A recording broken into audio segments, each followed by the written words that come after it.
I first and foremost welcome our speaker, esteemed speaker, Mr. Habib. I request ex-President Mr. Subramaniam to give him a small intro about our esteemed speaker.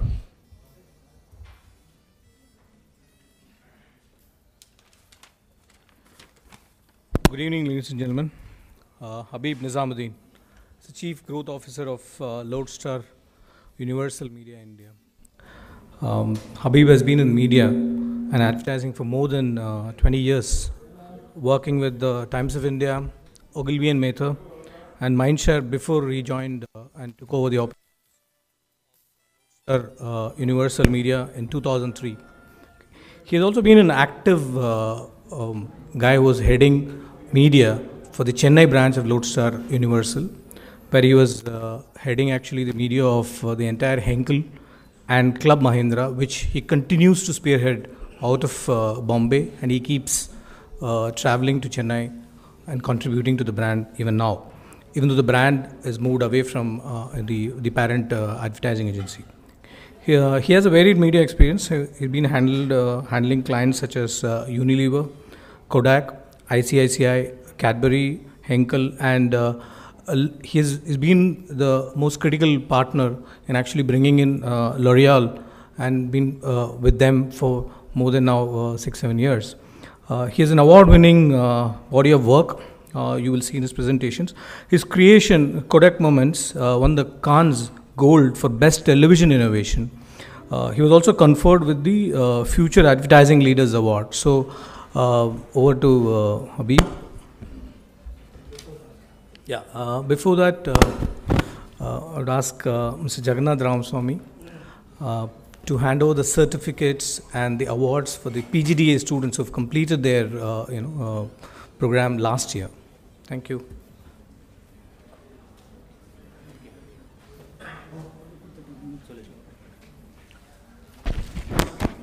Thanks, Subbu.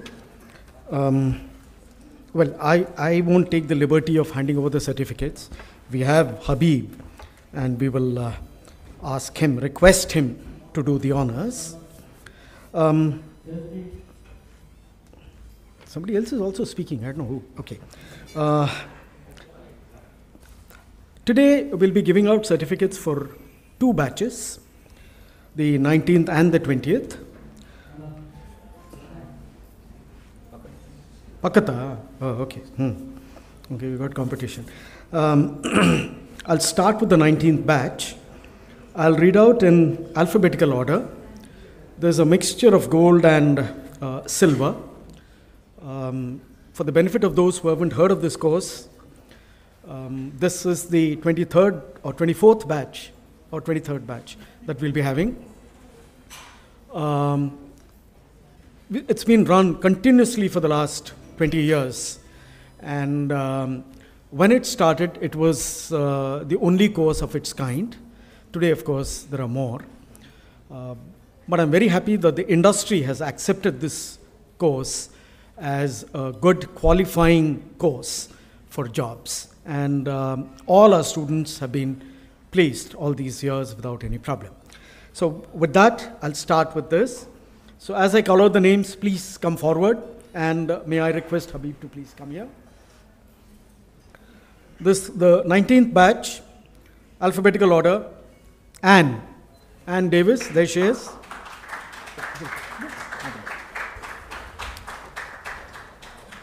She gets a gold.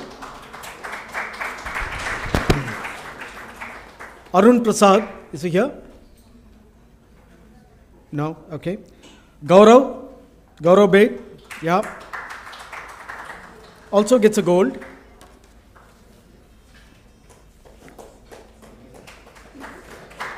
Hari, not here, okay. Hero, not there, okay. Reshma, yeah, I saw her somewhere. There she is.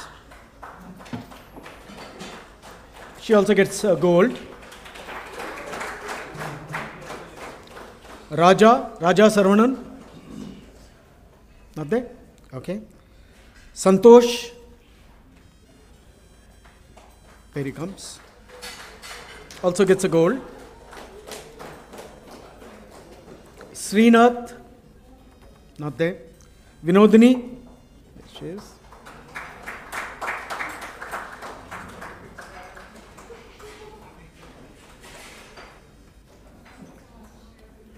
Vasudev. Up there. Win Selvam. There he is.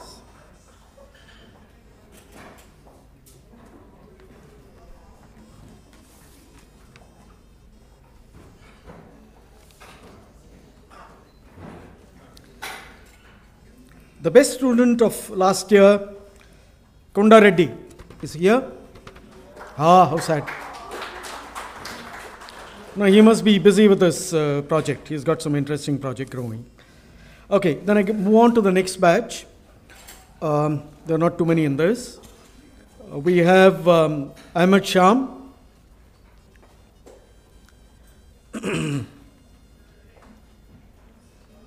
Gets a gold.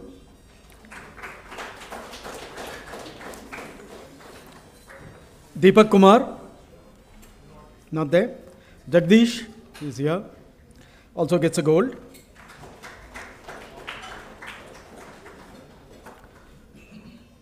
Meenu, there. Also a gold.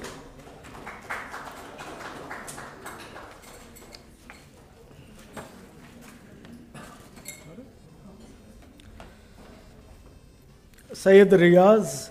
Yes, he's here. Come, please come.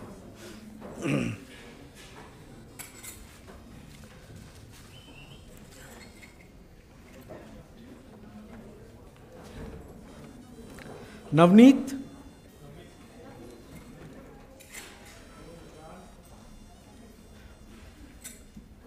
The best student of this batch, Navneet. Please give him a big hand. Congrats.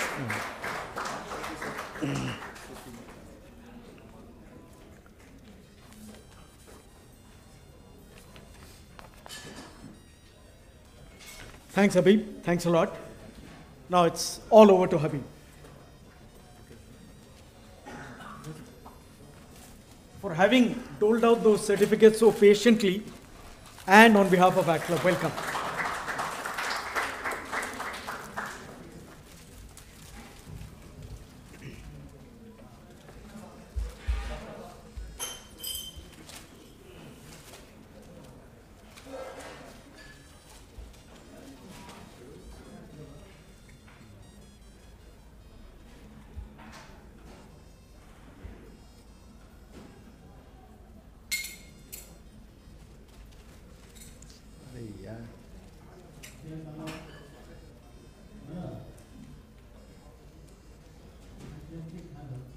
Computer 1. Okay.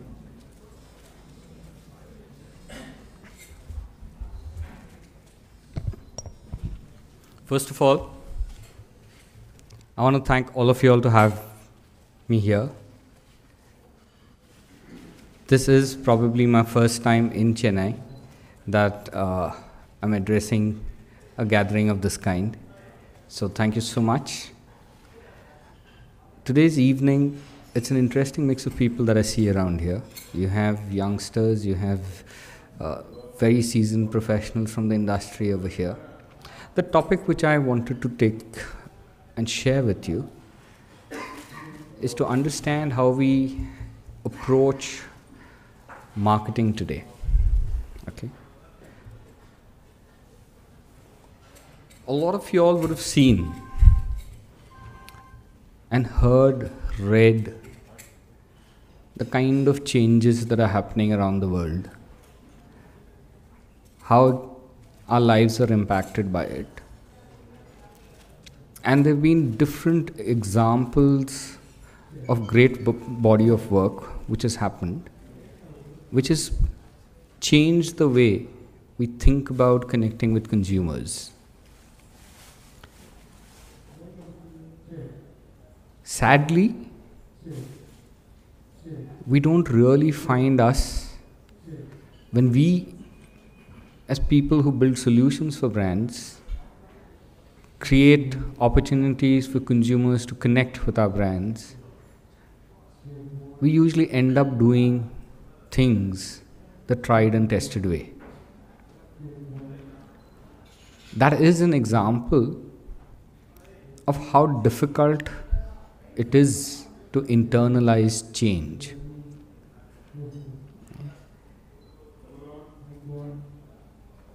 Whether we're studying or whether we're working on a brand, when we think without the encumbrances of having to deliver, we think very differently. But the moment we have an objective where we have to deliver and it becomes our responsibility and we are answerable for the delivery, then we can go back to our comfort zones. In the bargain, what usually happens is we forget who we are as consumers. It's an interesting observation. When you as a consumer look at brands, you think, react very differently. But when you look at yourself as a solution provider for brands, then you think and react very differently. We forget what we learn as consumers. And in a world which is changing rather rapidly, losing this connect can be dangerous. In today's world, I don't think there is anybody who can claim to be an expert when it comes to connecting brands and consumers. I mean, it may sound to be a very controversial statement, but in reality today, the biggest of the gurus of advertising, the biggest of the gurus of marketing have lost the one single weapon or advantage they've had to be able to lay claim to that position of saying, I am who I am because of my body of work. A lot of the body of work in the past does not hold relevance as we move into the future. Which is why, if you were to look at some of the most advanced work which is happening, you'll find new names come up. You'll find newer models being discussed. And you'll find that what held true a little while back is now history.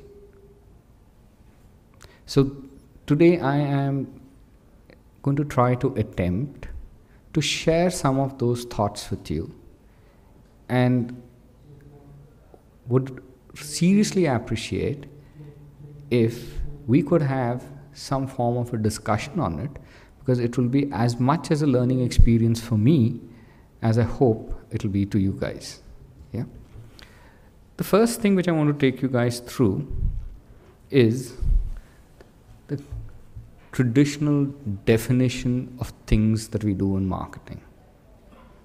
You have above the line, you have through the line, and you have below the line. Invariably, whenever we try to build a solution, we try to fit it into one of those boxes, and if it doesn't fit into one of those boxes, it loses relevance. The most heard refrain from advertising agencies is clients don't understand.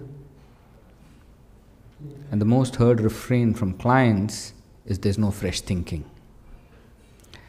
The truth lies somewhere in between. I don't think either of them is wrong. I think both of them are right from their own perspective. The problem lies in this historical construct that we approach and the way we look at our solutions and what we try to fit it into.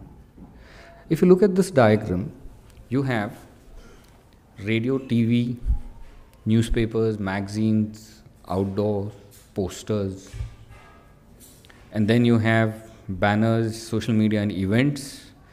Then you have text, contextual ads, vertical banners, email marketing, telemarketing. And you have different measurement metrics and then you have the consumer. What do you think is wrong with this diagram?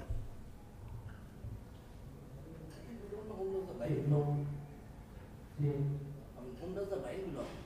The line, as we see, belongs to us, the sender. The entire line has been drawn from our perspective. It's not for the recipient. I think what has happened is that over a period of time, we've forgotten one fact. Because, I'm clubbing agencies, stroke, media providers, whatever, along with that line, because we felt that we are collectively larger than one individual consumer. It is a speaking down thing. I think that's an interesting point. In the diagram, if you see, where is the consumer? He's right at the end of it. In the diagram, if you see, the attempt is to box everything and then define it, then measure it, and then say, okay, now the consumer. If you are a consumer of so many products and services, how do you relate with your brands? Which kinds of brands you relate with? Brands which put you at their fringe, or brands who put you in their center? If you're a person who likes to be in the center and the brand around you, when you're building a solution, why is it we go back to these boxes?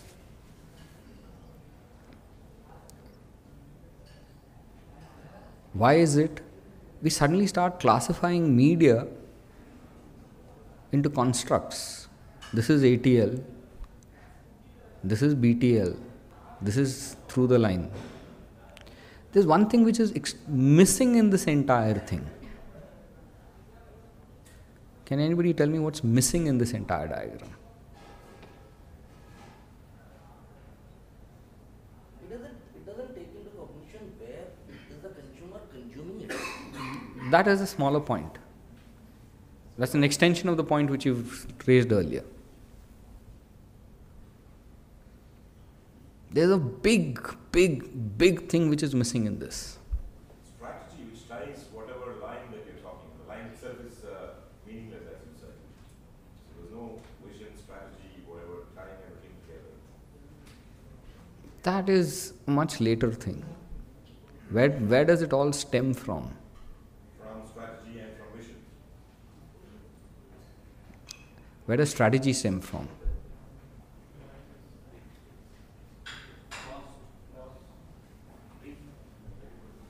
Brand stems from strategy and not the other way around. The brief cannot give you a strategy.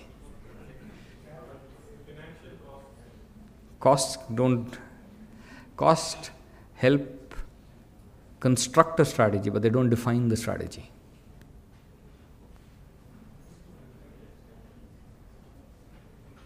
The strategy should be designed around the consumer.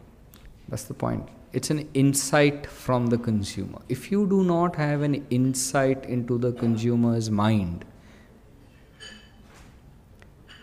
all of this is meaningless. You can have a great strategy which is not anchored in a strong consumer insight, it's meaningless. You can have a brilliant idea, but it's not anchored in a strong consumer insight, it's meaningless. You can have fantastically cost-efficient media plan, but it does not anchor itself into the consumer insight, it's meaningless. Do you realize how much this thinking has started impacting us? Where our entire approach of not putting the consumer first starts impacting the way we think.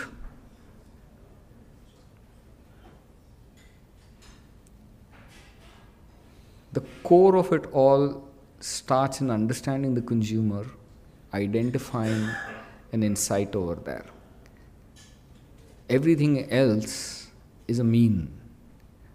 The heart has to be that. And somewhere we put that aside. We focus on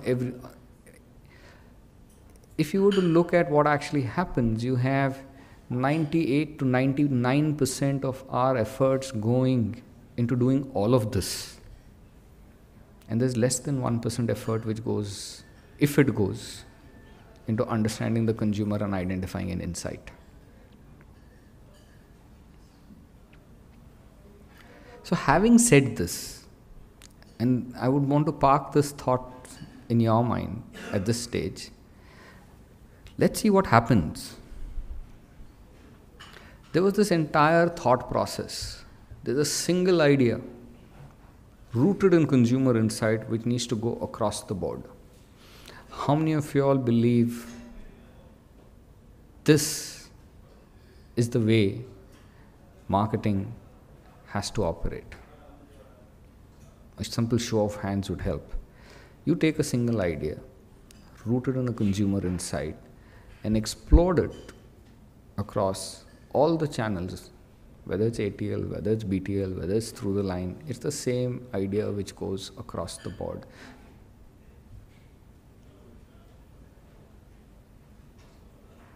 All those who haven't raised their hands, I assume they disagree.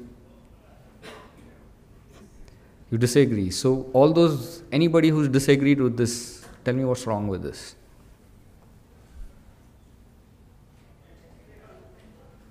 Brand is not about a single idea. And secondly, many of these GTL, BTL... First, let me pull you back. I'm not talking about a brand. I'm talking about connecting with the consumer. An idea is to connect with the consumer. The brand is the brand. You can't change that. A single idea, you use whichever L is the best way to connect with the consumer. I mean, best to communicate that idea to the consumer. Consumer is not one. Sometimes the other L's are irrelevant. I'll add to that. The consumer is not one. Even me, the same consumer, will not be the same today and tomorrow. So one idea will never work. We're talking of different ideas for the same person. Talk about a zillion people, a zillion ideas. So let us look at what this has to say.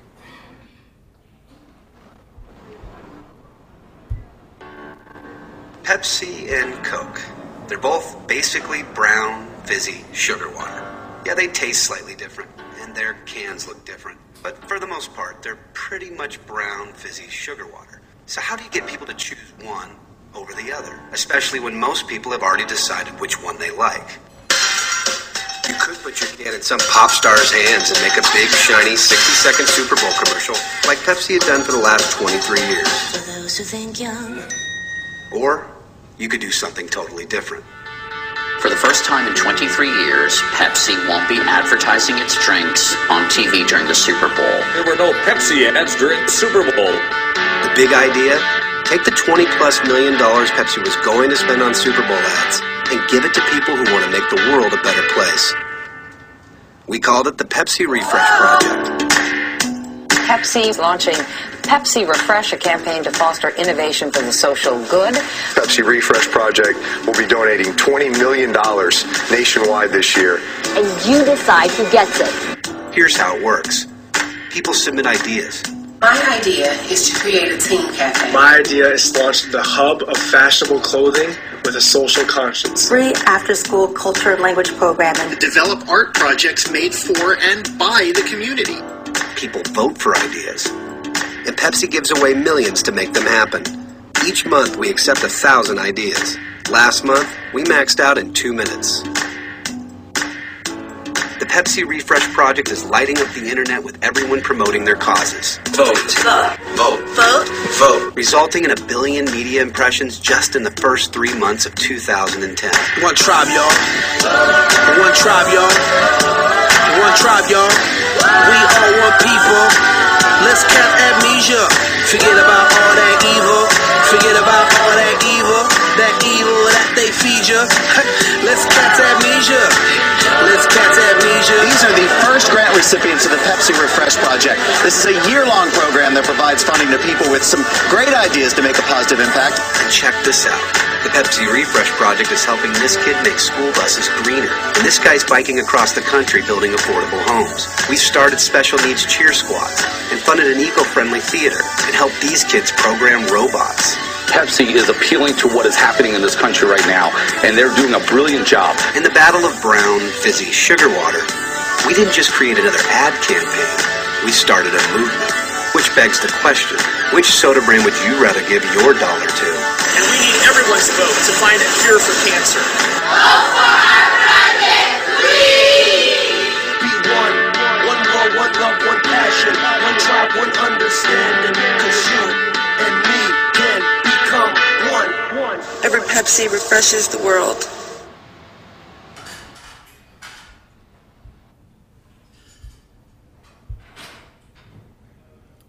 So, one idea across the board, millions of people connected.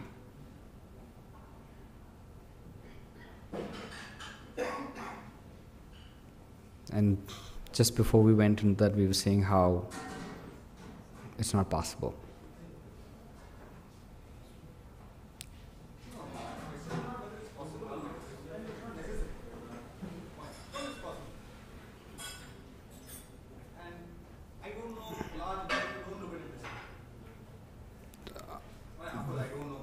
So, big point.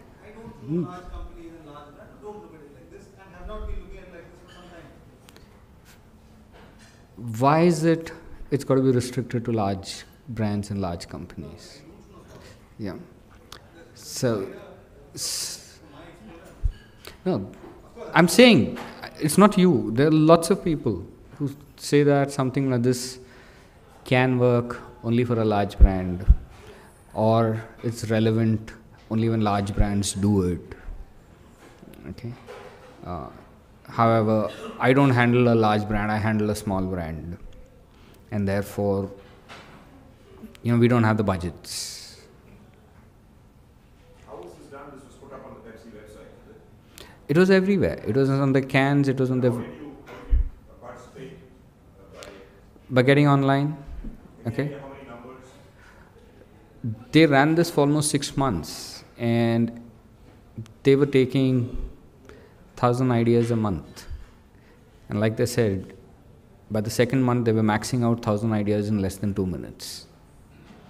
So the kind of response that they were getting was humongous.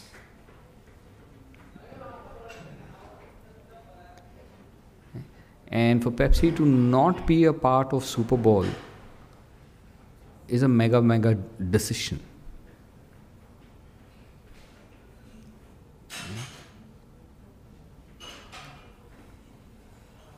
And this was done in 2010. A lot of us would still consider this, how many of us would believe this is futuristic as a thought and approach? This is probably the next level of thinking and marketing that we would have to be bringing into our brands. In a lot of agencies, there's been a lot of discussion and saying, which is where I started off, one big idea which is all-encompassing. But then what's wrong with thinking that way?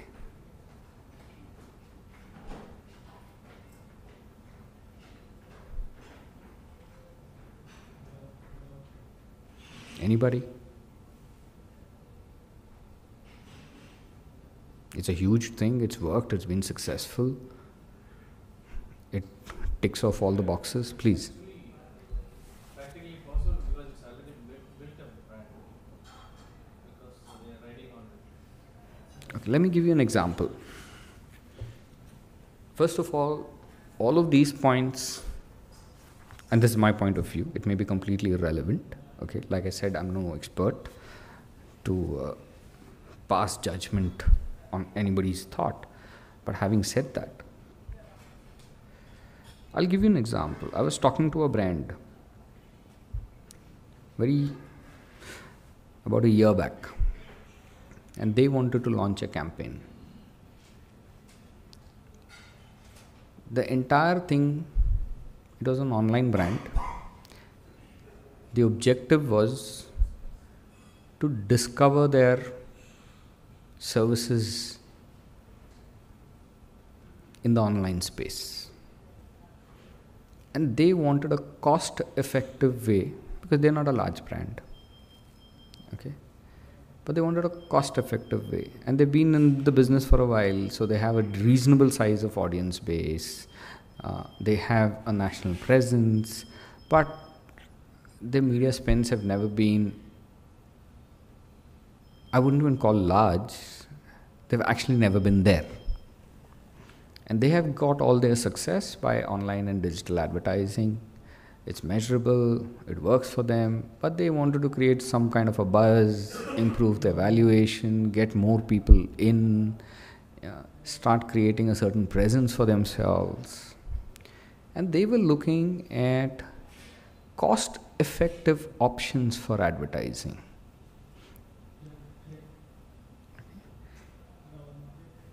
And they were looking at unexplored media, which is not very expensive at the same point of time, because it's not being leveraged rather in a large way. They'd get an edge in doing so. And in the context of that discussion came this entire thing of saying, let's use radio. We will use the visual part of it, using out-of-home media, which is unconventional out-of-home media. And we will use radio to create some kind of an emotional connect around that. So I said, since you all have already decided what you want to do, I will not discourage you from doing it. However, my suggestion is, how you use radio is very important, and how you use out of home is equally important.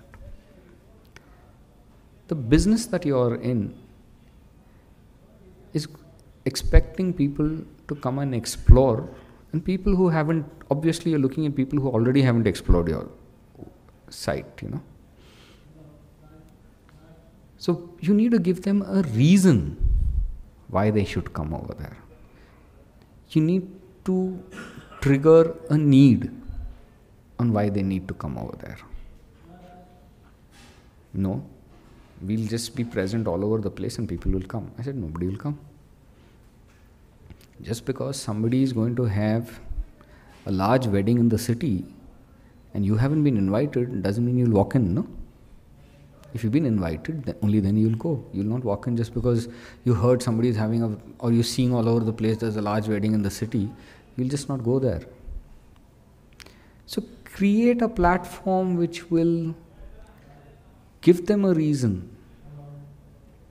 And fair enough, you don't want to, you've already created your commercials. You've already created your advertising and you can't change. And typically, me being in media, we're the last people who are called on.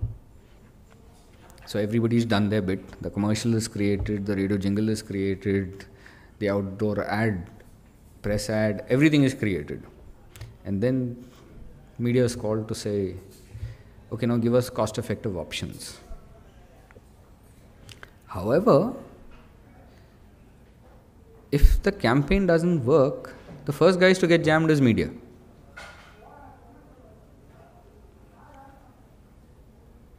Why? You didn't choose the right media options. Or you bought media too expensive, so you didn't buy enough media. Why? Creative was approved by me. I loved the creative, and that's why the creative has been executed. So I can't say my selection is wrong from a client perspective. And where did the money get spent? The money got spent by media. So therefore, media has bungled it. It's a very normal way how business gets conducted. In this particular case, I said, if you're going to do this, your campaign is not going to work. If you want to succeed, You have to create an engagement hook. And since you've already finished whatever you've finished in terms of your communication, let us leverage media and media content in an interesting way, which will create a hook. And the idea which I said is, since you want to do radio, I'm agreeing to everything. You want to do outdoor, fair enough, we'll do. You want to do radio, fair enough, we'll do. I said, we'll just use radio differently. We'll tie up with radio stations and run a simple contest, which is a treasure hunt. And all the clues for the treasure hunt are embedded in your website. And on the hour, we'll get the radio jockeys to announce a winner. Now that didn't quite require them to change anything that they were planning to do.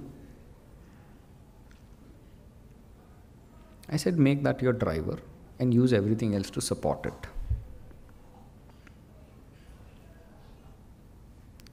We had a 3-hour meeting where every angle was chosen to say why we cannot do a treasure hunt, and you had an obstinate and stubborn me saying you have to do it. And the meeting ended in a situation where I said, fair enough, it's your money, you do what you want to, I will get this out. But I'm telling you now, think about this, because I don't think this will work.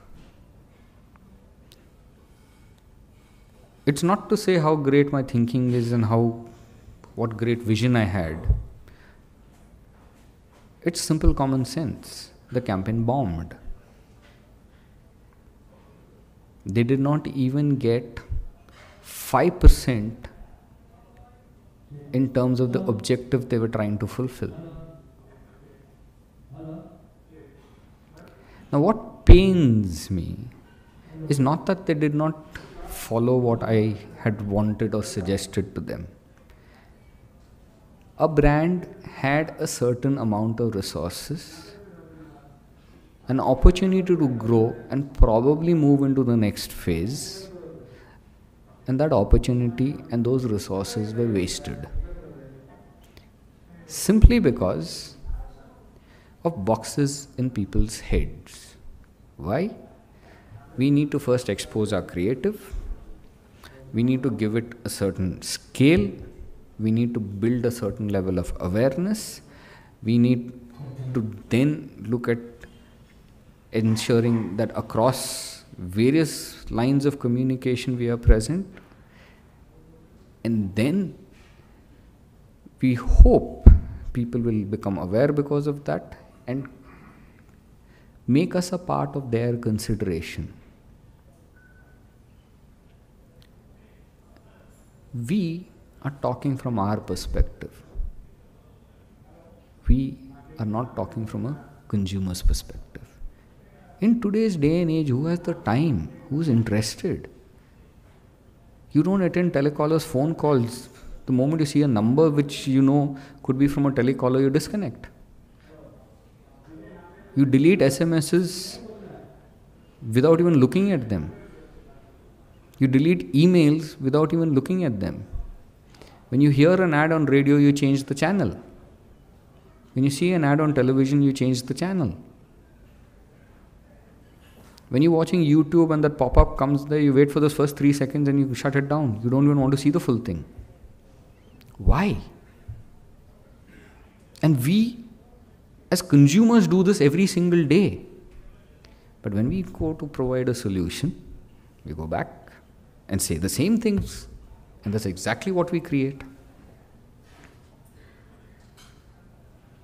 To think about that for a moment. Why do we do this?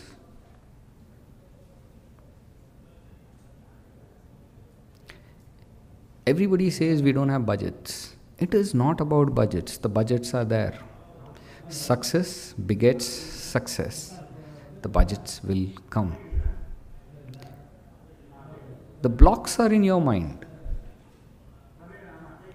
The limitations are not the resources. The limitations are not the opportunities. The limitation is somewhere our understanding and our convictions.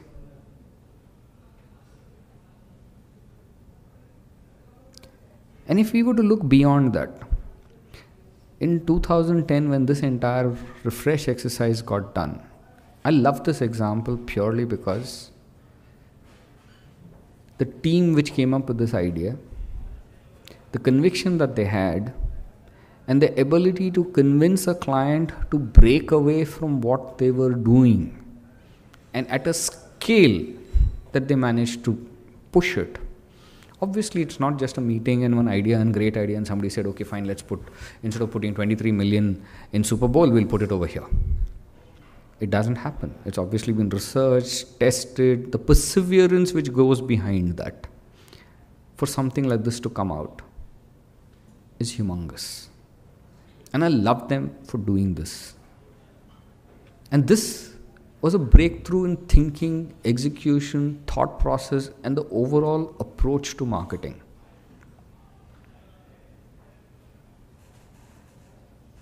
But that is 2010. If we were to sit on that and say, that's futuristic, let me tell you, that's history. Because the world has changed all over again. Why? Today's marketing compass is something like this.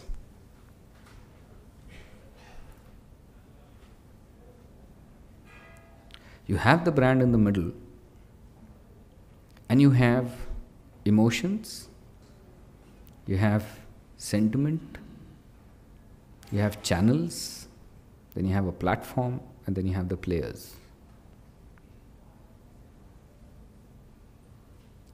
So when you have so many channels, so many platforms, and so many players, and you have to address not one, not two, not three.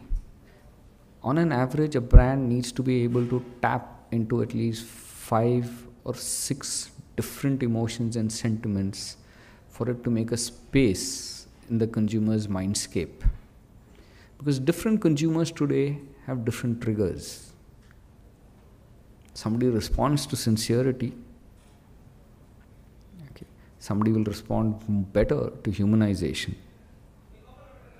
Somebody else will respond better to a value proposition.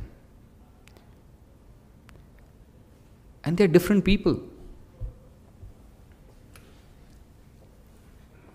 When you start looking at your audiences as SEC, AB, 25 plus males living in metros, you have killed your entire audience.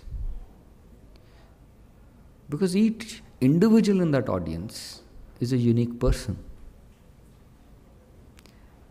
In the bygone era, what did we have to do? If your brand took, let's say, 5 spots on Mahabharat,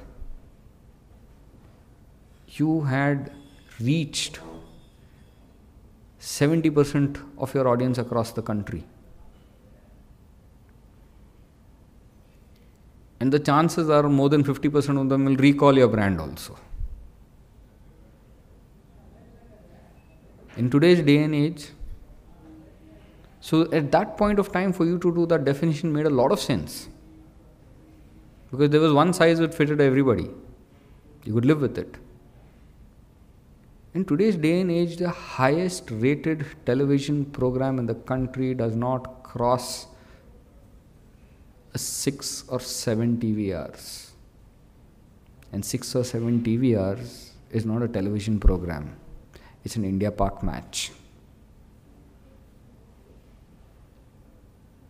A television program at the very best on a national level does not cross 4.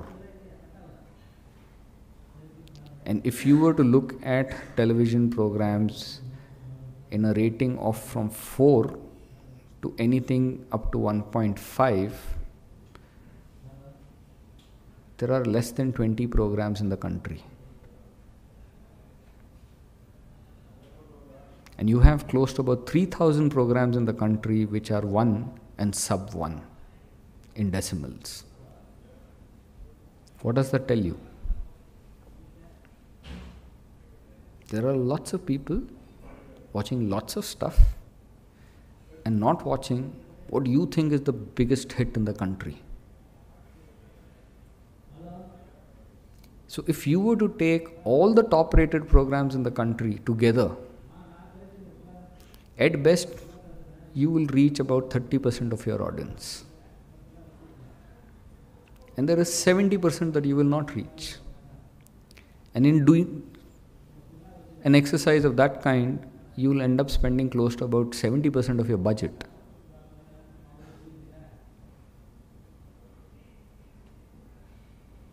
And yet, that is the ATL part of our business. So, we are left with 30% for through the line and below the line. What do you think will be the reach if you were to use that budget across all of that? You'll reach at best another 10%. So we have marketing programs backed by advertising and media, basically talking to about 40% of their audience. Why? It's very difficult reaching the remaining 60%.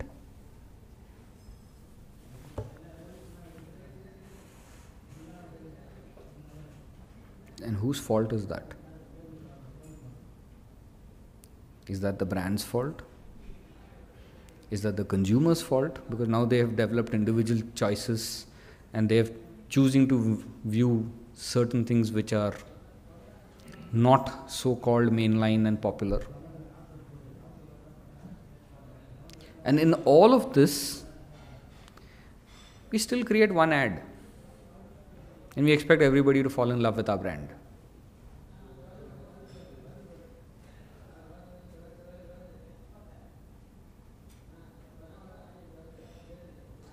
Something doesn't match, right?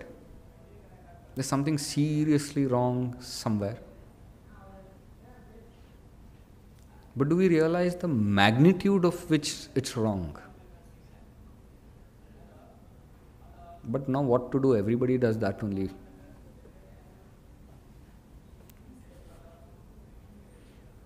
So if everybody does that, we should also do that. No, but even Unilever and P&G and all also do the same thing. This is a proven model, you know. They're so successful because of this model. Unilever and P&G have created the rules of the game. They did not come to you and say you should follow the rules of this game.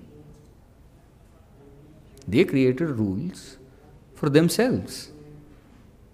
Nowhere did they go and say that this is how the world should operate.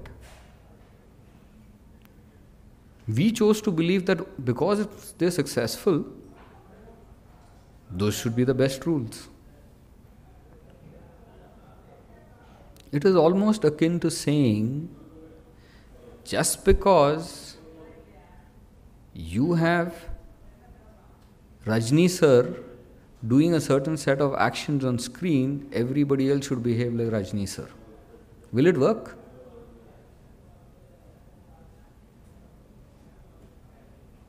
I'm a big fan of Rajni sir, no two ways. But I cannot go out on the road and behave the way he does on screen, no? He doesn't go out and behave the way he does on screen.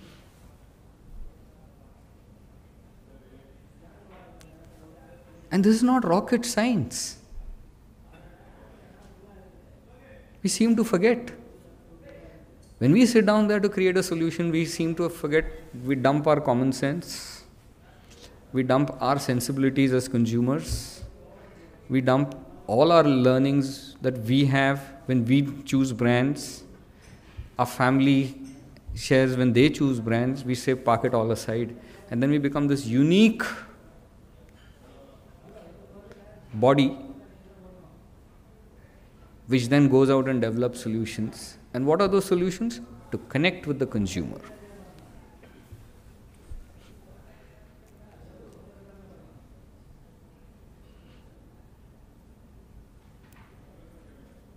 Does this happen?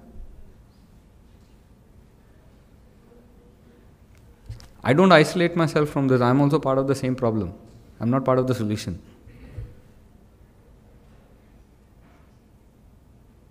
It's just that I tend to introspect a little more.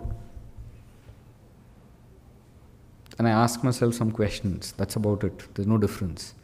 And today I've got an opportunity to share some of the questions in my mind with you and ask you whether I'm thinking right.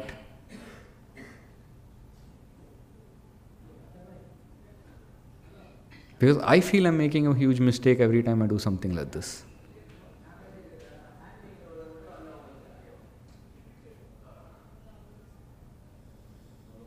Many a times we get into this mess because we do not articulate what our problem is clearly.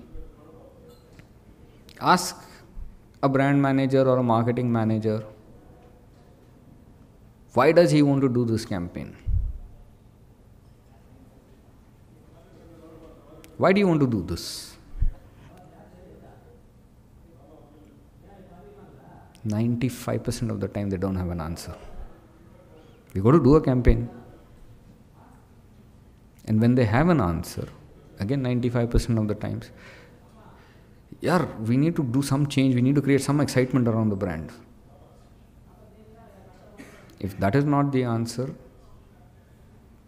sales are down, we need to do something to support it.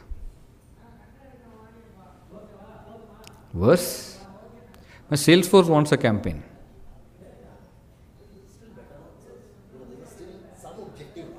No, I'm going progressively.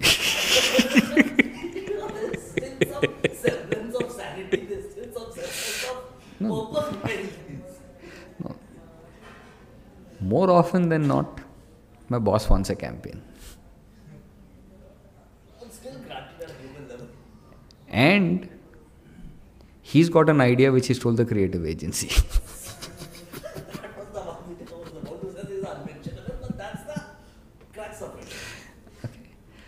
So you have campaigns created for all kinds of reasons, but for the reason why they're supposed to be created. What is Consumer Connect, sir?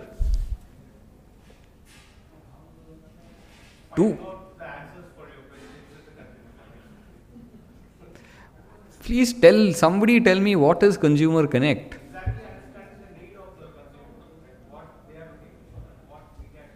In today's context, getting him to spend 5 minutes on your website is Consumer Connect.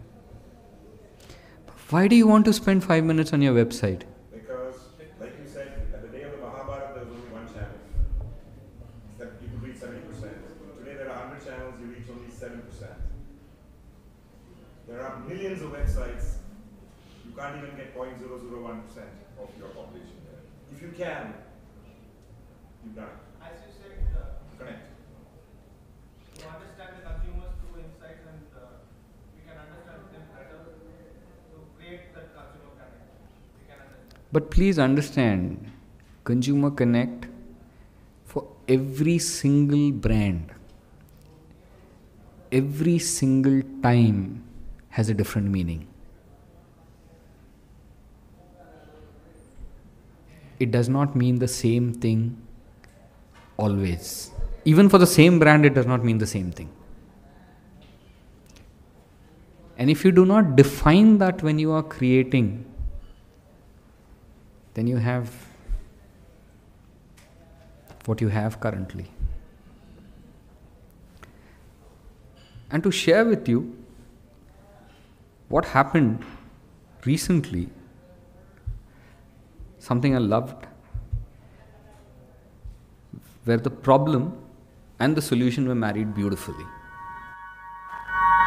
This is the strange story of Alex, a man who wakes up every day in a different body. And for a while, that was okay. Alex kept a daily record of his odd life on his computer, which accompanied him everywhere he went. One day, though, Alex fell in love. And that is when everything changed. How could he have a relationship if he always looked different on the outside? Yeah, I never had a girlfriend. Well, I had girlfriends. A lot of girlfriends. Each one only for a night. The Beauty Inside, inspired by Intel Inside, featuring the Toshiba Ultrabook, starring Topher Grace, Mary Elizabeth Winstead, and the audience. The movie was aired in 6 weekly episodes, and because Alex looked different every day, anyone in the audience could play him and be featured in the film. Each episode contained a few webcam diaries in which real fans actually wrote and acted out some of Alex's most intimate moments in the movie. I called her 3 times today. I hung up every time. And in the end, the audience helped give Alex hundreds of faces. This love story by 2 technology companies reached 70 million views. It got strangers discussing their own sense of identity, all while celebrating the fact that it's what's inside that counts. She was right. I would see her again. But she would never see me.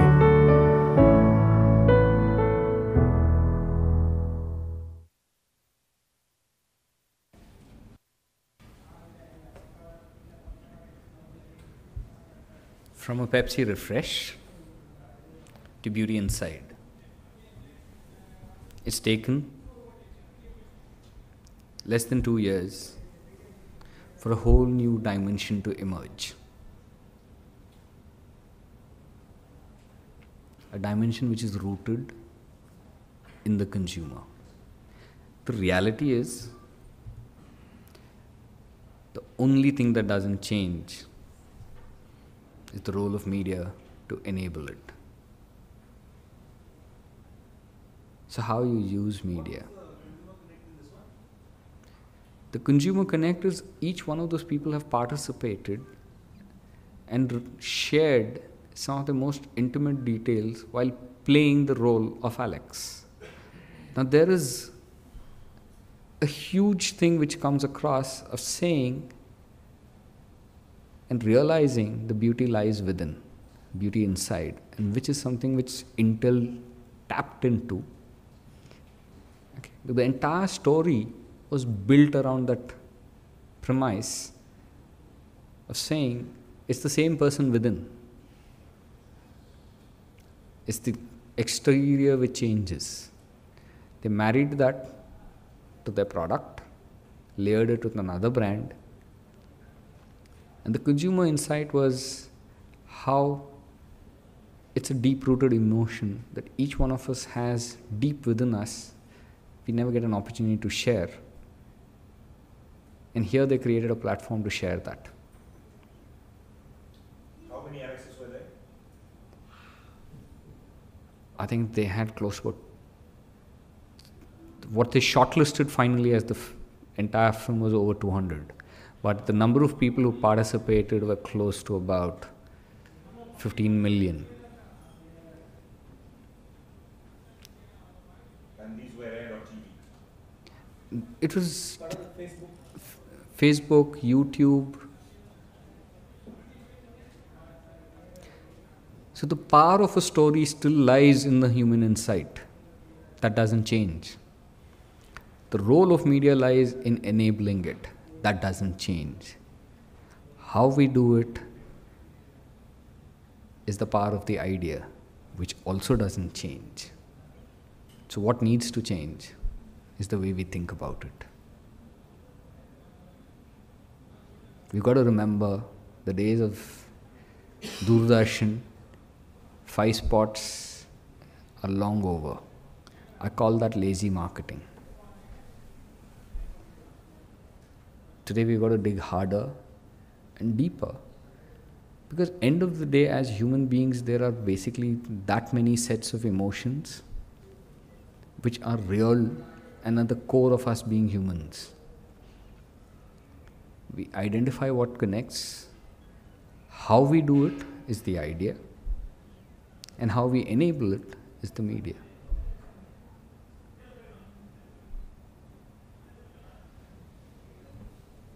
So that's what I had for you all today.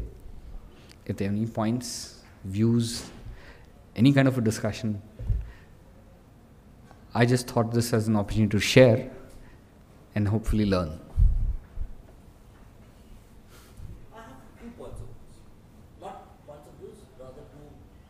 single scope.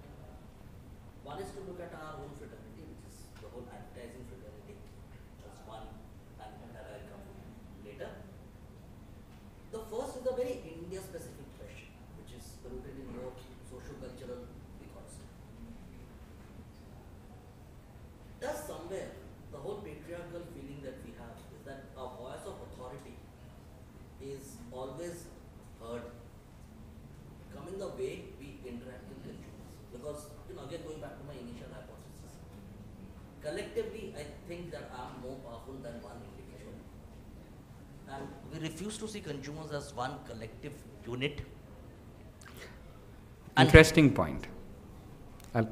Anything else? Second is, from our fraternity, and possibly I was the last generation of advertising people who knew what a media department was, who knew what a media team was. How much is the fragmentation creating a unnecessary, at one level, unnecessary friction at a business level? That is not the point. The point is that in the process, have we forgotten the basic adage that medium as the message and message as the medium, and the basic interplay of that together. And this is a very, very industry specific question, that is that forcing us somewhere to create far more suboptimal solutions? I would blame media planning was bad, media would blame creative was bad. Got it. I got it. And thank you for raising that. I just was hoping somebody would raise it. I genuinely believe. Sorry, can you repeat the question? We couldn't hear it. Oh, sorry. Two parts of the question. One is that culturally, because we are a far more patriarchal country, we always believe that brands and marketers who are bigger than the individual consumer. So I believe that if I have spoken, you have heard me. So that is where comes the basic blockage of reaching consumers. Reach means it's been delivered. The fact that whether he's subsumed it is completely ignored, and that's the basis on which we calculate all those things. Cost-effective reach, CPT. How does it matter? Am I even talking to you? So that is one that's a socio-cultural question. Second is because the whole agency business has got fragmented. The fact that media and creative are completely working in isolation. I don't get to see my media partners. When I started my career, me and my media partner would together sit and crack campaigns, along with the creative guys. So this whole interplay of message and medium is getting lost. So two questions. One is a question rooted in socio-cultural thing to clients and the way we look at the world from a basic social fabric. And second is more towards the way our industry is structured today. Let me first highlight the second part of your question, which is how the industry is structured today. It's even more fragmented. Within media, you have digital, which is separate, you have outdoor, which is separate, you have cinema, which is separate, you have events, which is separate. So, and the fragmentation continues. Having said that, I believe as Indians, because of our culture, because of our history, that which is so deep rooted in so many of our habits, the fragmentation is probably the best thing which has happened to us.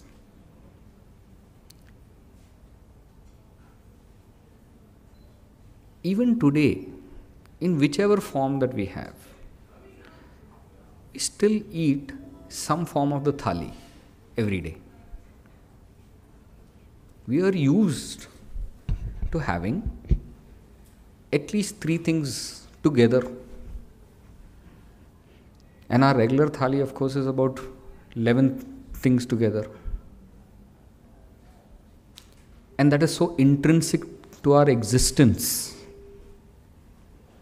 So for us, the opportunity to understand, assimilate, and leverage is probably the greatest when the fragmentation grows, because the other parts of the world are not used to surviving with this instinct, whereas we are born with this instinct. And there's a lesson in every thali.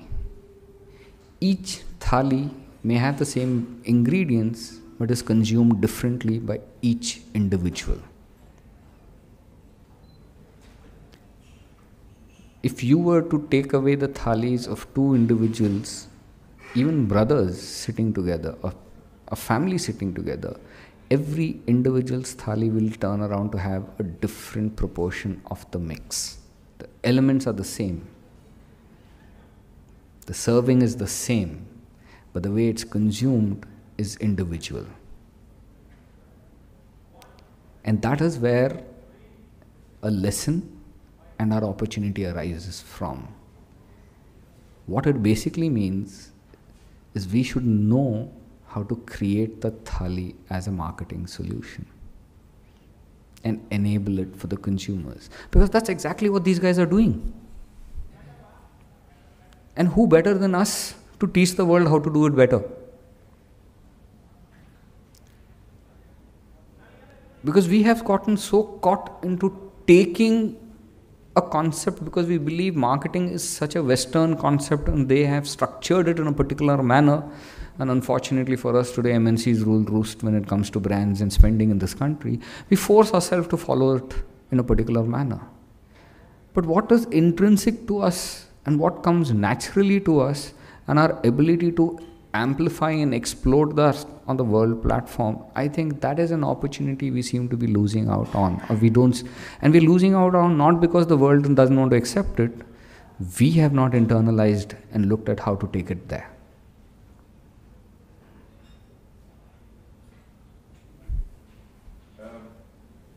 I'm not a B2C guy, I'm a B2B guy. I happen to belong here. But you talked of connecting and connecting with customers as the ultimate. It's easy for a big brand to connect. Those two examples that were brilliant. Take the second example, I would go beyond the 200 Alexas who participated. They chose the Alexas to represent different segments of the population so that they would identify with one kind of Alex. That's a much stronger connect. Instead of having, everybody cannot be a Dhoni. Unless you grow your hair long, like my friend there. But what was brilliant about the Pepsi ad was that they used it for good, community good. I believe CSR is coming up in a big way. Is there a way to connect CSR initiatives of companies to consumer connect through something like what Pepsi did? Absolutely. I mean, if I was to do lazy thinking without even thinking for a moment, okay, I just take what Intel and Toshiba did. And since you say you're in the B2B segment, I create a so-called ideal CEO and tell every CEO to play a role. Exactly the same concept without changing anything. Without changing anything in that concept, I just adapt the context in a setting and create this. I don't see why it can't work. And this is lazy thinking, I'm telling you. I'm not even applying my mind to it. Without applying my mind to it, I don't see any reason why it can't be done. I don't see why the same thing cannot be made into a television series in India using the same approach. If not a television series, it can be done into a weekly story in magazines.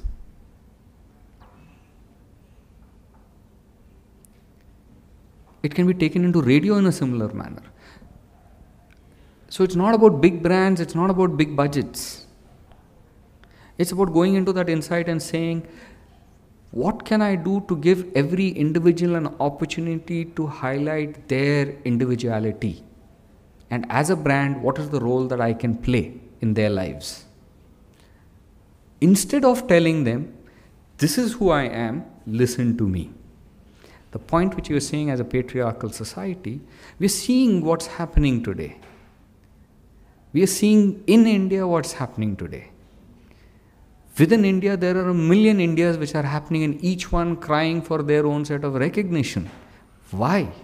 Because the patriarchal society and the power of patriarchal society somewhere is not gelling with them. So, I wouldn't agree with the power of the patriarchal society concept fundamentally because it was repressive right from the beginning. And the opportunity to stand up and get your voice heard was limited, which is why the repression worked. But the moment your opportunities to have your voice heard have grown, it's become difficult to repress. And that's the reality. The moment we start understanding that your role as a brand is an enabler as against saying, I am so and so, come to me, your thinking will change. And that is the fundamental shift that I believe we need to start considering. Do entrepreneurial brands go better on that ground? Not really. In fact, they're more rigid and they're more painful because they've taken all the risks in starting the business, they don't want to take any other risk.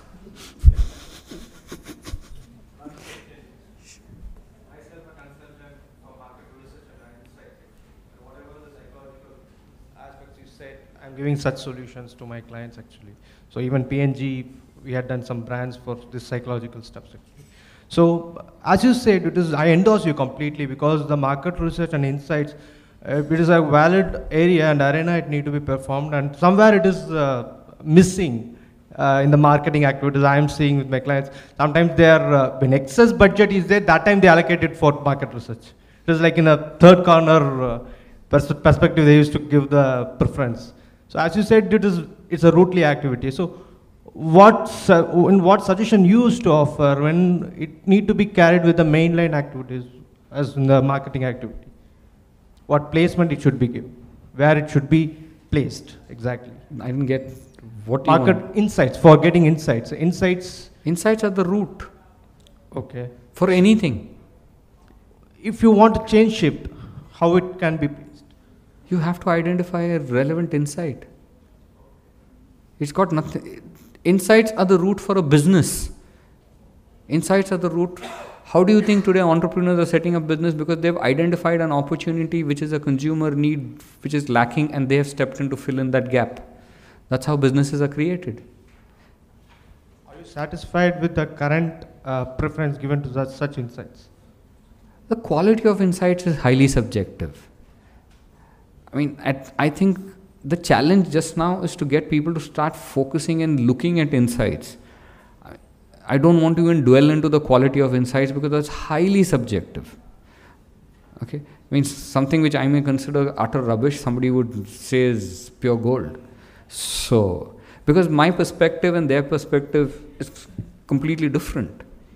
Right? So, I wouldn't want to dwell into that part of it. Insights are critical. It's the base from where you start. That's the only point that I would want to make. Thanks. So, I work for a TV channel, Zee Tamil. Recently, we had a movie called Nagaraja Cholan MA MLA. In that, the actor Satyaraj is a MLA and he's a bad MLA. So, the mandate was to promote the movie and to increase the viewership. So, as you suggested here, I came out with one single idea where people have to write to Zee Tamil, if you become an MLA, what you will do for the betterment of your constituency. And we went ahead and if people will write to us, but what we'll do if they wrote and they just switched off the TV? We want them to watch the movie also. So we launched a SMS campaign, watch the movie, 3 questions will be asked in between the movie and you have to answer for that questions also during the movie. So in the letter, I got 1,300 letters, but SMS, I got 11,000 SMS. The people who wrote the letter, they didn't respond to SMS, and few people who gave SMS, they respond to the letter. I personally feel that it's a failure. As a campaign, it's a failure. When it comes to TVR, I got 1.8 TVR. It's a okay kind of a TVR. So I want you to suggest where we went wrong. I took a paper ad, social media, all Facebook, all these things. And all the bus shelters, outdoor, all this I took. But it was a failure, I personally feel. So Yeah, at the end of all of this, if you're going to ask me this question, I don't know where to start here. Ramayan khatam hone ke baad, you tell me who was Rama, bolne se I don't know where to say. The question you need to ask yourself is why you did all those things that you did. Why did you do it? I want people to watch. But why do you want them to watch? I want TVRs. You want TVRs, why should they watch? If they watch, I'll get TVR. No, that you want, no, why should they watch? What's in it for them to watch? Sorry, I'm giving a gratification is 1 lakh for the best letter. Thank you very much. If you were given that offer, how many times will you go and watch for that? Because you know your chances is 1 in 10 lakhs, no? And nobody knows whoever's won that 1 lakh, nobody ever gets to know who that person is. If you ask 20 people around you, not one of them has ever won. Correct? Would you go and do it? But why do you watch a movie? It's just entertainment. Entertainment. Entertainment. Is your entertainment the same kind of entertainment as the person sitting next to you? Does he also think that kind of a movie is entertainment for him? Generally, movies entertainment, that too in TV. This is your problem. Generally. Your entertainment could be a movie, but you don't go and watch all movies, no? You watch a certain type of movies. Okay? There's somebody else who's exactly like you, same age, same kind of background, same kind of education, same kind of choices on a lot of other things, but for him, entertainment is also movies, but he prefers a different set of movies. Now, you need to identify people who would like that kind of Satyaraj's movies, and then how to connect with them. You've generally said, I have a Satyaraj movie, I want everybody to watch, everybody will hear about it, so I will do 20 things, and therefore they should come and watch me. Generally is the problem.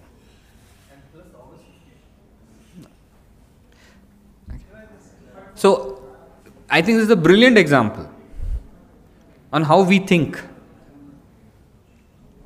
We are thinking from our perspective.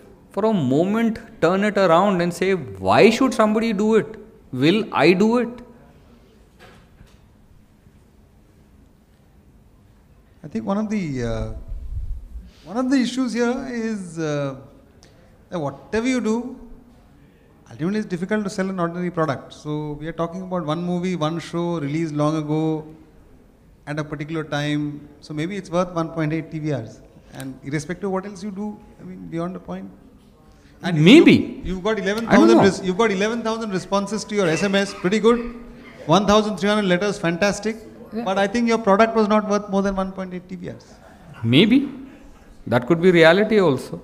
But then you need to set your expectations. Probably you didn't have to do all that. You needn't have to do all that. If you would have set your expectations saying 1.8 TVR is the real value of me, and therefore for this, what would I need to do to ensure it? Who do I need to speak to? Then I wouldn't have probably gone out and done all those things which I did. I would have focused.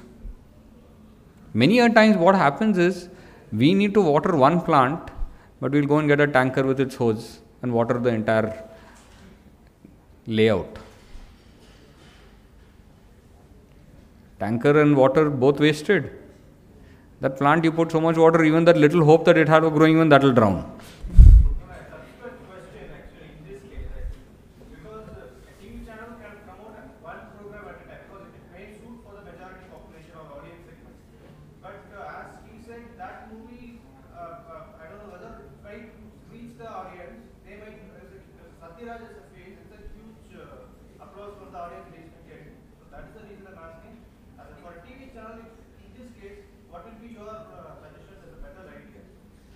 The reality, sir, which is what I am trying to tell you, Satyaraj movies, what kind of people will want to watch him in that kind of a movie?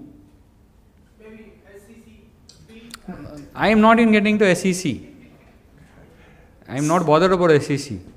I am talking about human beings. What kind of people? So basically you're saying that he didn't segment the market and target his thing. Identify, which is where the insight comes. When you identify your insight, you will be able to say, okay, these kind of people. Sir, for a long time, I mean, you talked of consumer insight, and for a long time, all marketeers and brand managers have been talking of consumer is the king.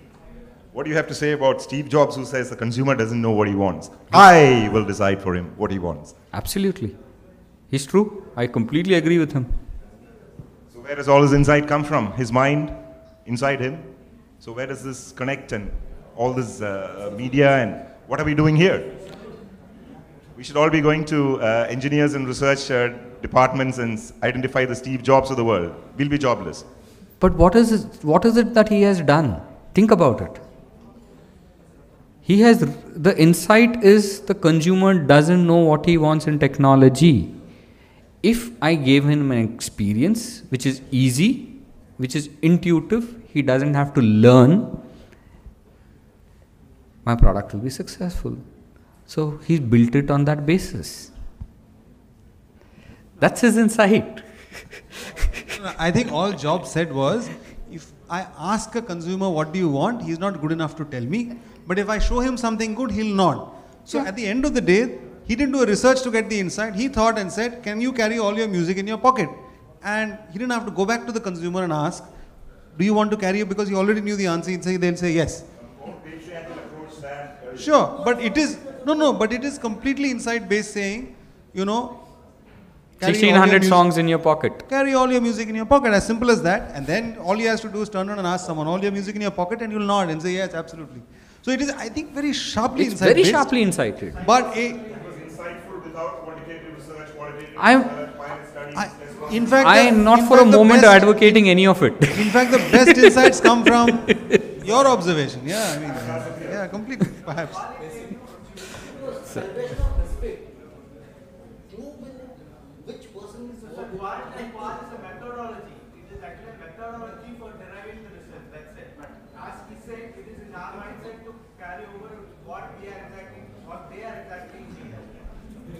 Anyway, so I think against that backdrop, I thank you all for having me here, and thank you for this wonderful session. I enjoyed doing it. I hope you all enjoyed it as much. Thank you. Thank you, Habib. That was one of the most interactive sessions that we had, and I hope all of you liked it. I would like to give him a memento on behalf of Art Club of Madras.